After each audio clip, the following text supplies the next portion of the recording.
It's the end of the road for Old Mutual's former CEO, Peter Moyo. Since his dismissal in mid-2019, he filed lawsuits against Old Mutual.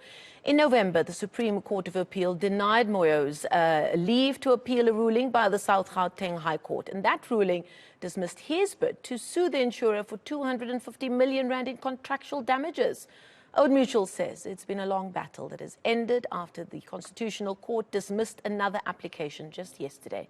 Debbie Chingiwe is the General Manager of Public Affairs and Communication at Old Mutual and joins us in the studio this evening. Debbie, thank you so much for your time. When I saw the news of this 4-year-long battle finally coming to an end, I couldn't believe it was 4 years because we were gripped by the story like no other business story gripped us at the time, with scenes of Peter pitching up at the offices. You were there having to field questions from the media, and there was marching to and fro at the company headquarters. It must seem like a long time ago when all of this started. Do you feel vindicated? I would say that it's less about us being vindicated, but more about really the courts ruling in favor of the board having acted within the ambit of the law.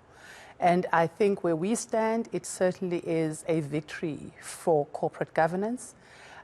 It is something that has been quite long, quite a protracted litigation process, but it is definitely demonstration by the courts, because this is a decision, a unanimous decision at that, by 9 justices of the Constitutional Court, having also gone through the Supreme Court. And we've had these judgments coming back, really ruling in favor of Old Mutual and vindicating that the board did act within the ambit of the law and upheld what is their fiduciary responsibility to do in terms of corporate governance. For those who perhaps didn't follow the story when it started back in 2019, explain to them why there was the so-called difference of opinion about his transgressions and why he was dismissed in the first place. This was a loss of confidence in Mr. Moyo as a CEO by the board in how he handled a conflict of interest issue that arose out of his shareholding in NMT Capital at the time. And that was what led to the board then serving him with the suspension notice and then the dismissal notice. How important was it for your organization to see this through? An organization with a stellar reputation, having to deal with this in a very public manner. You always do need to be seen to be beyond reproach, don't you?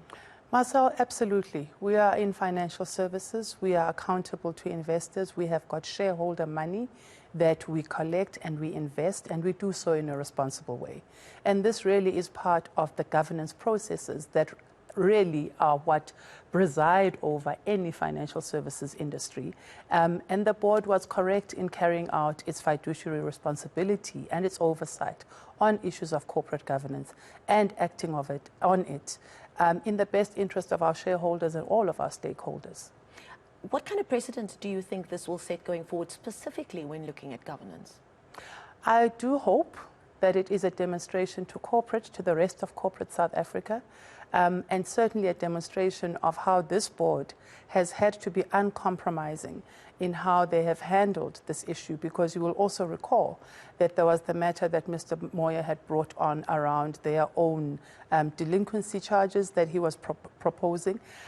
So this has been a difficult 4 years. It has been a protracted litigation process, but it is one where we were acting on sound legal advice. The board was fully aware that they have acted within the ambit of the law. And like I say, as a board, they have really carried out their fiduciary responsibility of oversight on corporate governance and this issue, on this matter. I remember when the story was first playing out and that there were fears that your various stakeholders, be it your board, your shareholders, or just your ordinary moms and pops who have their little policy with Old Mutual, and how important it was for this to be handled in the correct way to ensure that you maintain their faith in the work that you do. Are you hoping that this finally puts any questions to rest? We certainly believe it does, because this is an independent opinion, handing down of a judgment by 9 justices of the Constitutional Court in a unanimous manner certainly is vindication for corporate governance on our part. And the board itself, lessons learned and how to manage situations like this going forward? I think the board feels vindicated that they handled this in the correct manner.